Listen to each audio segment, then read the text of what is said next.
Kevin De Bruyne announces that he will be departing Manchester City at the end of the season. For me, this video is special to me because De Bruyne is my favorite player of all time. Um, as a Manchester City fan, I'm a Manchester City fan for those who do and do not know. De Bruyne has been a staple in my childhood, growing up watching City up until now. Ever since 2015, which was a decade ago when I was around the age of 11, 12 years old, um, up until now, which I'm 21. He's been absolutely incredible for Manchester City, and words won't do him justice in terms of how great of a player I believe he is, how great a player the footballing world thinks he is, and just on a personal level, how much of an inspiration he is to me personally. Now, this is one of the greatest Premier League midfielders of all time. For me, the greatest. For me, actually, arguably the greatest player that ever stepped foot in the league. And when people say he is the greatest Premier League midfielder of all time, I think it's a bit of a disservice because you're kind of saying that you can't compare him to players who play outside the Premier League, like Zidane or Iniesta or Xavi. For me, he's also sits at their table.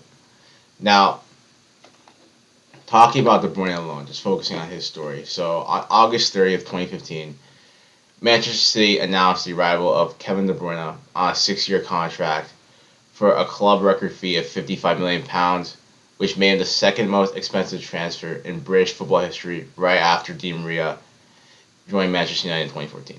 Now, the narrative around De Bruyne, right, because this is how the English media just builds it up, is that he was dismissed by Chelsea. He couldn't cut it for Chelsea in the Premier League, right? Yes, he's coming off an incredible season, or a couple of seasons at Wolfsburg, right? Winning the Pokal, winning the Bundesliga Player of the Season, right?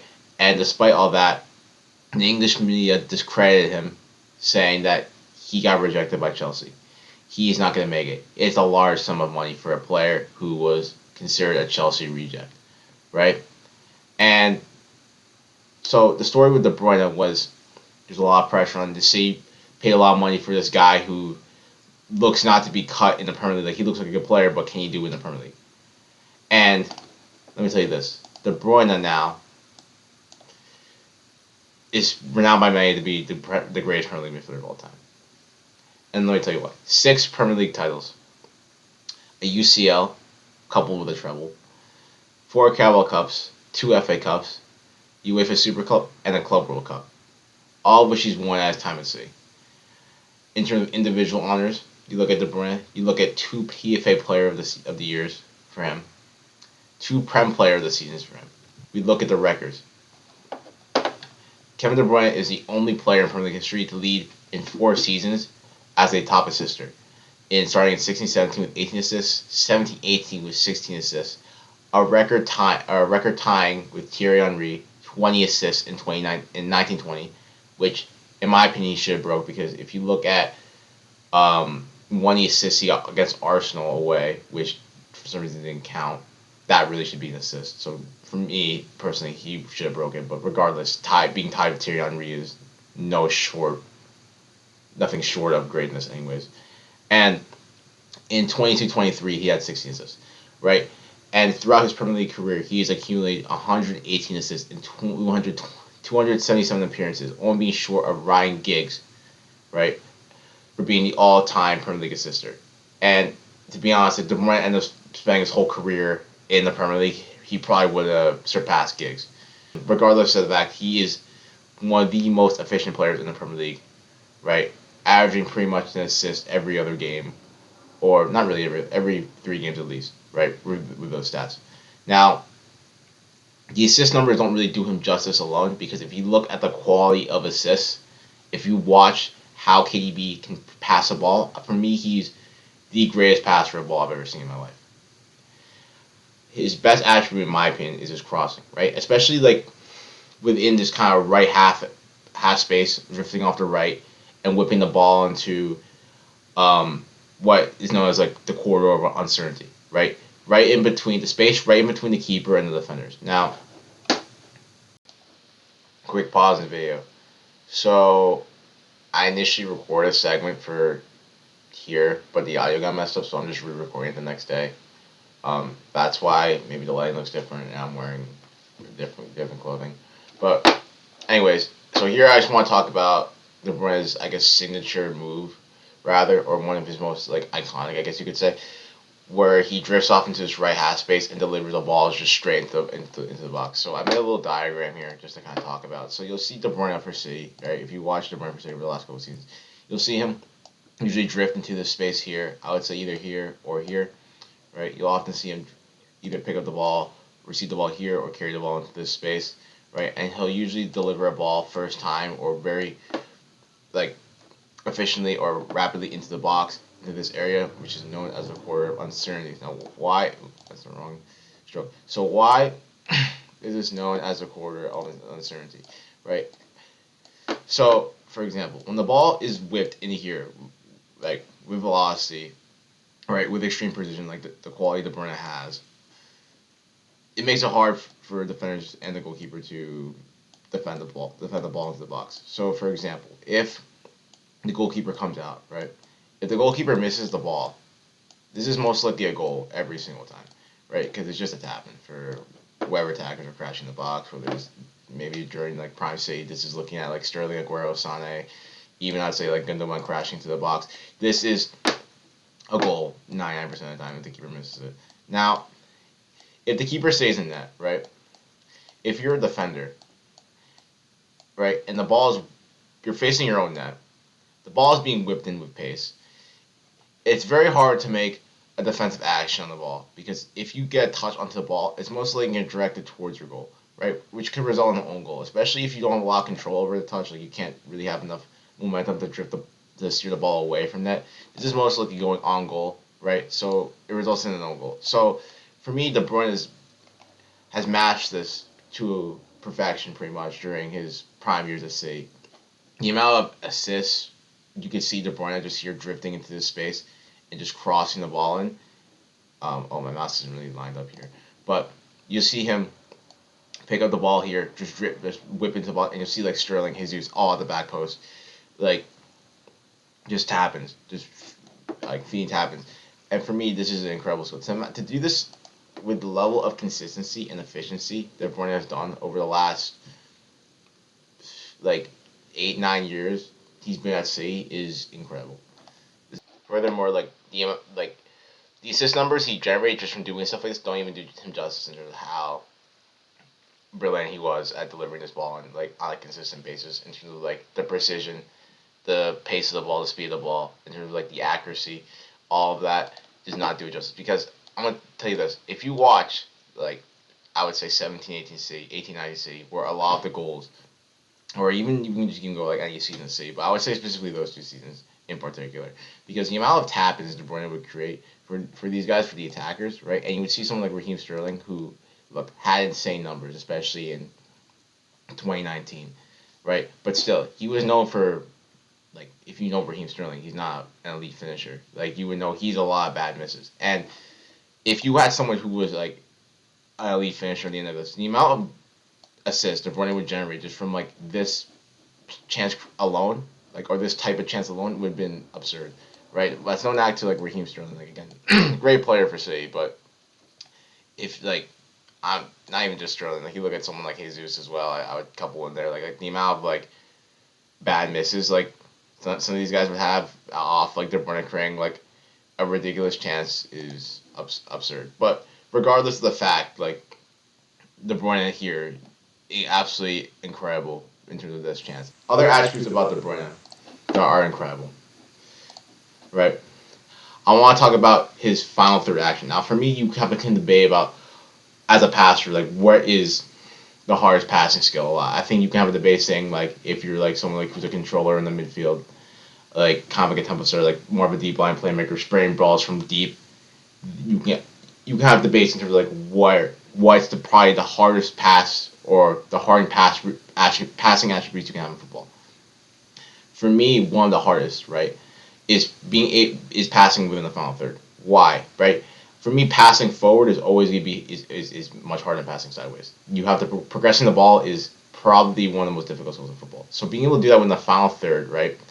KB's final third action is incredible. It's absolutely incredible. Because, for example, the higher you go up the pitch, the more compact usually defenses are going to be, right? Usually it's hard to play the ball forward because there's less space. You have less time on the ball within those areas of the pitch. So for me, being able to execute at his efficiency within those final third actions, knowing that like pretty much every time he picks up the ball, he's going to create a goal scoring opportunity or place someone in to create a goal scoring opportunity, is insanely ridiculous.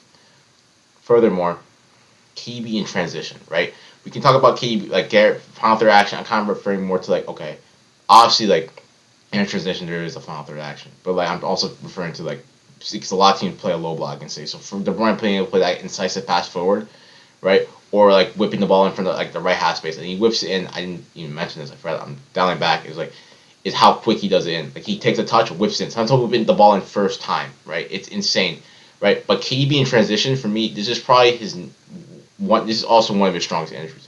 His ball carrying ability, right? To pick up the ball and just drive at defenses. Like KB in transition is one of the best midfielders I've ever seen pick up the ball and just drive with it. Like his ability just to power through players. Like he's a power dribbler. Like he's not gonna be like the silky dribbler. I would say like similar to like someone like Bernardo Silva, who is just that kind of like he's like weaving in and out of players. No, he just picks the ball and runs at you, right? And for me, De Bruyne is best at like one of the craziest things about De Bruyne is being able to play these passes, running out a full sprint and transition after being like 2-3 defenders. Like he beats 2-3 defenders just by running by them and just playing a pinpoint accurate like pass forward, like playing someone in behind at full sprint, which for me is a ridiculous. It is absolutely ridiculous, right? Furthermore, what makes De Bruyne so efficient, especially playing within a central area too, like obviously I mentioned that he drifts off to the right, but being able to transition because he usually transitioning up to the middle is his pretty much dual footedness. Like his weak foot is probably one of the best weak foots you'll ever see in world football. Like his ball striking, his passing ability on his weak foot is arguably just as good as his right foot. So being able to play on your weak foot as well, driving at defenses, right, operating in the final third, just open the different angles and being that ridiculously precise with your left foot as well, makes him incredibly lethal within the final third or in the final action areas, right? And I'm just talking about his passing limit. We can talk, and obviously it's his ball carrying and his dribbling, but for me, what also makes KB incredible is his ball striking ability, being able to shoot from range, right? Whether it just be a belter, right? I'm thinking about like the goal against Madrid, like from the winning season, like just being able to belt something like that, or the one at Stamford Bridge back in 2017, right? Being able to belt the ball out, or pretty much passing the ball into the net, which I'm referring to the game against Arsenal during the triple winning season in the run at the end he had. Pretty much, he looks like he drives the ball. He's just passed into the net, right? The amount of accuracy you can have just to pass it into the net like that, where you still have to even beat the keeper with power, right? You just kind of curl it into the corner of the net. It's ridiculous. I also think about the one in the 23-24 season against Newcastle when he made his debut back from injury, right, coming on and pretty much scoring a goal within the 10 minutes into his return back from injury against Newcastle, right? Dragging City back into that game, right? And for me, we look at KDB, the amount of Premier League moments that has, right? I refer to that one where he came back from injury. Like Jurgen Klopp said, the whole country is shaking because Kevin De Bruyne has returned, right? You see him get a goal and then get the goal-winning assist in the 90-plus minute Oscar Bob, right? The win City the game against Newcastle after being 2-1 down, right? I mentioned the goal against Chelsea back in 2017, scoring against his former club, right? For me, like I just have different moments of KB in my mind, just iconic moments from the Premier League. I think about the goal in Leicester the same season where he kind of picks it up top of the box, like Sonny plays it back to him. He takes a touch out and then he strikes it with his left foot, just top corner, right? The assist to Sonny versus Stoke in 2017, I think if you look that up, it's just a ridiculous. It's like he just plays it across the field on a platter, just right, straight to Sonny. I think about, for me, like his best goal within the Premier League is his goal versus Newcastle in 2019, where he picks the ball on his chest and hits on the volley, right? Absolutely ridiculous, right? And for me, KDB's moments also come at crucial times, like the run in. Like there's always been an iconic thing, like C for like the last 15 games of the season, they're just relentless. Like they won't stop losing, right? And for me, KDB's absolutely integral to all of those seasons. Like it built a narrative saying like, Liverpool might be top of the league, Arsenal might be top of the league, but you're not safe with City. Because City from this point on the season won't stop winning. So if you drop points, it's over for you. and KDB was absolutely integral to that. This guy is a bona fide winner. All right, he is obsessed with winning. He does not want. He will drag this team over the finish line no matter what it takes. Like I think about the KDB weak foot hat trick against Wolves in the run in the 2020 21-22 season, right? Weak foot with his hat trick with his weak foot. Incredible. Incredible. Like how many players do you know can score a hat trick on their weak foot alone, right? We look at the day Aston Villa final day. City go 2 goals down, right? Liverpool on the cusp of a quadruple, right? Winning against Wolves at Anfield, right? Thinking that they might have snatched this title from City. KDB gets 2 assists, right? One, the first cross the back post, good one header. Second one where he drives past a defender into the 18-yard box, plays it across the box. Like I said, off the right into that corridor of uncertainty, gives the good one on a platter. He dragged his team to multiple titles. This guy is a winner, all right. And when he comes up clutch, When the lights shine the brightest, KDB is there, all right. And the biggest example of this is KDB in the UCL in the Champions League. Like you can talk about Aguero as the greatest Premier League player to play for City, right? But for me, what cements De Bruyne from Aguero in terms of being the best player to ever play for Manchester City is in terms of his UCL record. For me, De Bruyne is undoubtedly City's best ever player in the UCL. Like you could even argue, in my opinion, like the best Premier League based player to ever play in the UCL, right? Like argument for a different day. But regardless, we talk about him being crucial at different milestones for City, progressing as a team to become competitive in Europe. Because up until that point, before KB joined City were a team that always underperformed in Europe. And obviously, Pep was a huge part in terms of City's eventual success in terms of winning the Champions League. But from that point on, City were never a team that really competed in Europe at an elite level, right? Or if they always underperformed City in Europe, rather. And KB was a crucial cog in terms of making City become one of the most feared teams in European football. Now, we can start off with his incredible performance against PSG in 2016, scoring both home and away to send City to their first ever Champions League semi-final. Furthermore, making his presence known on the biggest stage there is in European football, scoring free kick goals against Barcelona, and this continuing with multiple big UCL performances throughout City's UCL campaigns. And even in the times where City crashed out of the UCL through the most City ways possible, such as Spurs, right? Kevin De Bruyne had 3 assists in that game. What more can he do? Against Lyon in 2020, got us back into the game, right? Had, for me, the only player, I remember watching that game, the only player that can walk away from that game saying they gave their all on the field. And then even against Madrid, right, back in 21-22, right, when with the Rodrigo header, De Bruyne was the one in the first leg who scored the opening goal, right? And De Bruyne against Real Madrid, right, this is one of the Real Madrid are the best team or the most prestigious team in the Champions League, right? They are full of Champions League heritage. And you have the likes of Luka Modric, Toni Kroos, Casemiro in midfield, right? And De Bruyne would always have a stamp on that tie.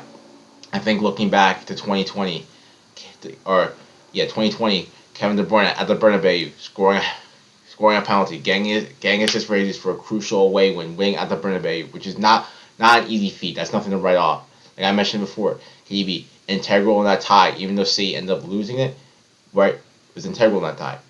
And then we look at the treble winning season. Now this for me is my favorite Kevin De Bruyne moment. Away at the Bernabeu, right? City at that point, the run in, right? City were building a lot of momentum. They go away to the Bernabeu, right? Seeing if they can cast away the demons of last season from Rodrigo and the last minute equalizers from Real, right? After that Vinicius goal, City looked shocked. They were shocked. They were out of it. They had no rhythm, right? This was really Madrid's game. Madrid was dictating the tempo, right? City just couldn't get it together, right? And even then, if we're being totally honest, De Bruyne up until that point wasn't having his best game, right? But this is what happens when you have players who have this level of individual quality, right? This X factor almost, right? Where they can pick up the ball and make something happen just out of nothing. Even if they're having a terrible game, these are special players who can just do something even when everything's not really going for them. Right? When they need to drag their team out the mud, when their team is not, when the system isn't working, they can break the system and do something themselves. These what make That's what makes great players elite players. Players who have the willingness to just make something happen on their own, right? And for me, that KDB goal just exemplifies that, right? Out of nowhere, right? Ball, like just out, like pretty much a couple yards out from the 18-yard box, just into the back of the net, like incredible, incredible, right? And obviously, we know what happens at the end. He had, right?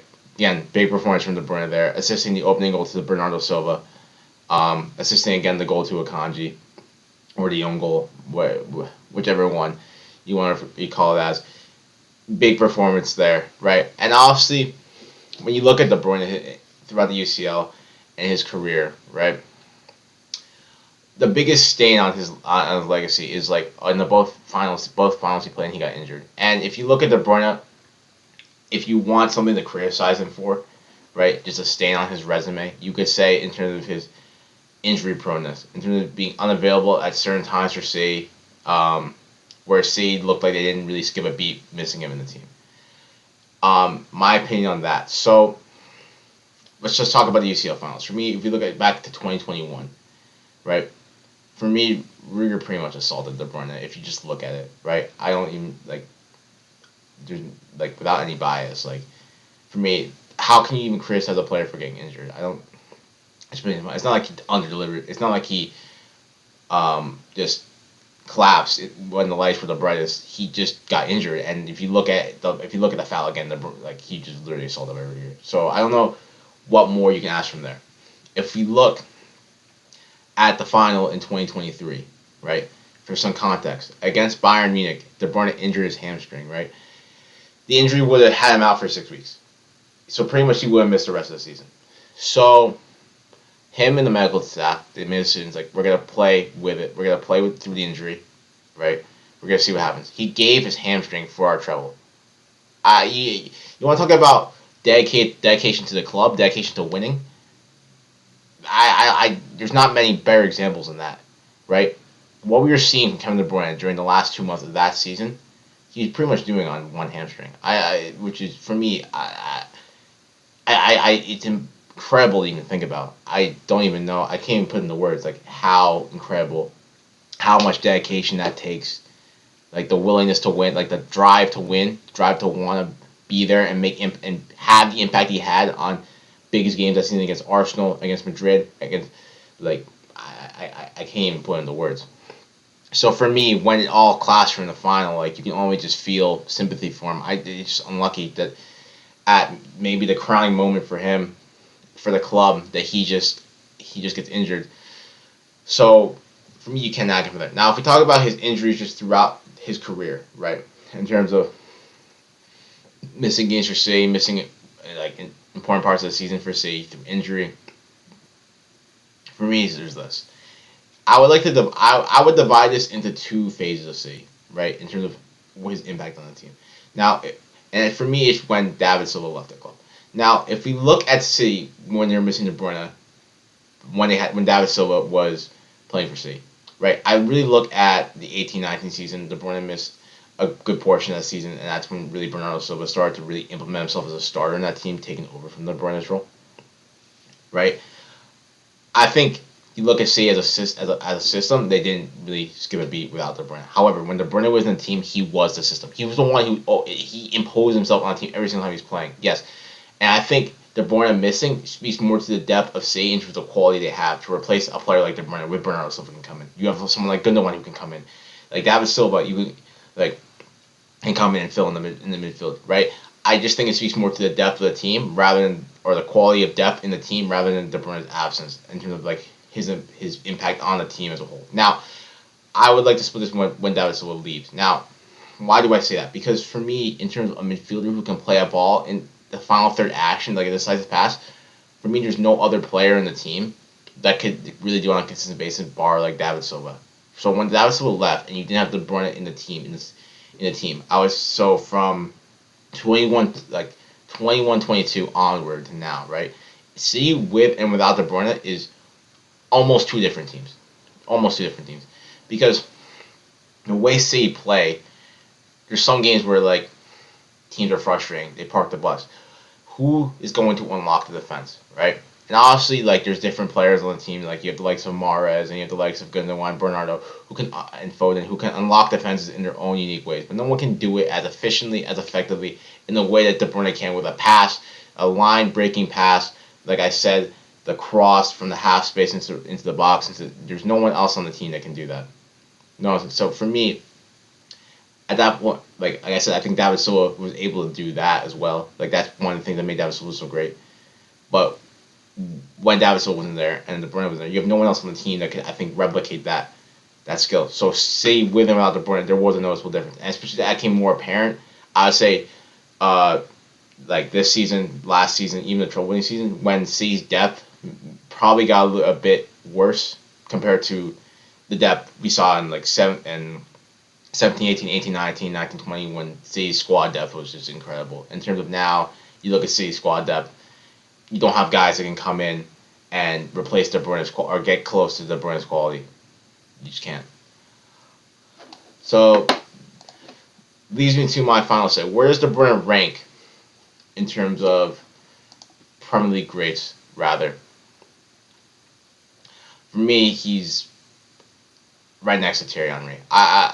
For me, like, look, I'm a huge Henry fan. You can see the flag in the background. Like one of my biggest inspirations. I mean, look, De Bruyne for me is my favorite player of all time, but Henry's definitely up there for myself. Now, I personally hold KDB above Henry. Just for me, it's very close. I think if you were to call me like Henry over KDB, I'm not gonna look at you like like your head's on backwards or anything like that. I think for me, when you're talking about these level of players, it just comes down to preference. For me, he's the greatest midfielder I've ever seen.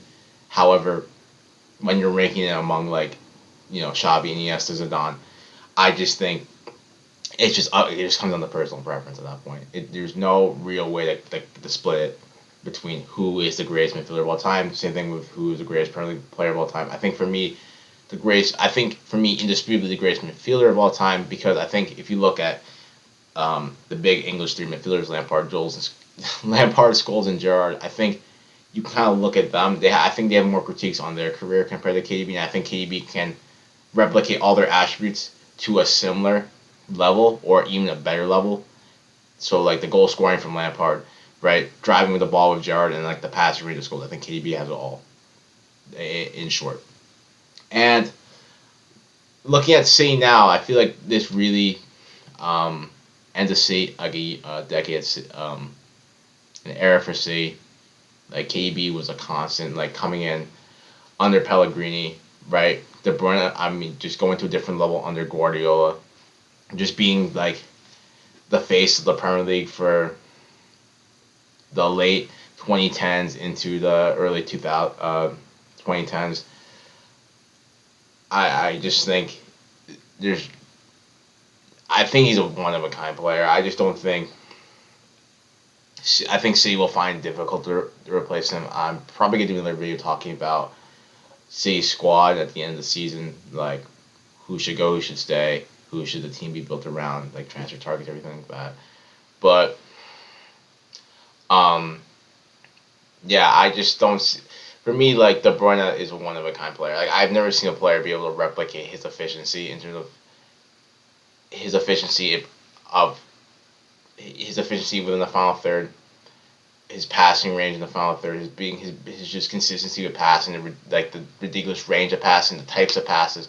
I just don't think I like when you see these like elite players. There's such unique profiles. Like it's hard to find a life like, and especially in modern football. I don't see anyone who can come close to replicating KDB's impact at sea, right? Even though City are linked with some of the best prospects throughout Europe, I just don't see. I don't see any of them reaching his level. And I'm gonna do a separate video talking about what City will look like without KDB. Like I mentioned before, assessing City's squad afterwards. But yeah, man, this is a sad day for me. I can't lie. as a huge KDB fan supporter, just talking from, bar all the soliloquy about KDB, just talking about just from my fan perspective, look at KDB as just like an inspiration to me. Um, yeah, man, I'm sad, bro. As a huge KDB, as a City fan, like just I'm like the hearing the news of like your greatest ever player leaving is just like a player that's been a constant figure throughout all City success throughout my time watching City. It's just something I can't even fathom, in all honesty. And I'm hoping that he returns to City one day, whether it be as a manager, part of the coaching staff. I think we'll see where he goes with that. I just hope he returns to City. For me, like my idealistic view, I always thought he was going to retire at City. And to be totally honest with you, just on like going forward, if you ask me, like, would I keep KB at the end of the season if he didn't announce if he was leaving? I probably would have said time was up too. Unfortunately, I think a lot of City fans romanticize KB, especially when he has like one or two good games now. Like the argument is like, oh, he should be a bit part player. I think last season you saw him be a bit part player with the injuries. I think the injuries just caught up to him. Like it takes a toll on your body over time, and I think back to like this season, which really made me say that his time here stays up. His tie against Madrid this season. Like if you look at KDB in that game, it's just you just know he can't do it at that level anymore. It's just like it's that feeling when like knowing when your go is washed. Like it's just it's heartbreaking to see like a man who used to dominate that fixture just become a shadow of himself. Like honestly, like I it's just heartbreaking to see. And look, do I think KDB will like quality is permanent? So wherever he goes after C, most likely going to be Saudi. I think the quality will always still be there with him. It just I don't know. I enjoy KDB for C. For me, like I said, I can't read enough. Like one of my most favorite players to ever watch kick a football. And yeah, that's my soliloquy on Kevin De Bruyne. All right, what up again? This is me after editing the video. Again, this is my first video I'm really uploading besides the intro video, I guess. And I just want to say that for me, this video was just kind of just giving my thoughts about the Bruyne. I kept going on and on. I know the video is long. Be honest, I could talk about Kevin De Bruyne for hours, but here we are. It's just my first video. I'm wondering, just looking back on it, I'm hoping to just get better at it. Like, for me, I just enjoy doing this just for my own sake, just talking about things I like talking about. And who knows, hopefully with every video I upload on this channel, the quality will get better. Looking back at it, I didn't really say incredible a lot and use words. I'm doing a lot of pausing and I kind of mumble my words a little bit. But yeah, I'm just hoping to get better at uploading videos, doing the recording. I'm not really like used to recording myself in front of a camera. Like you can see, like, oh, maybe I'm a bit nervous, or like I'm just kind of like more mellow in terms of my tone and my body language, everything like that. But regardless, I appreciate anyone who stuck it through to the end of the video. And yeah, I'll catch you guys in the next one. Later.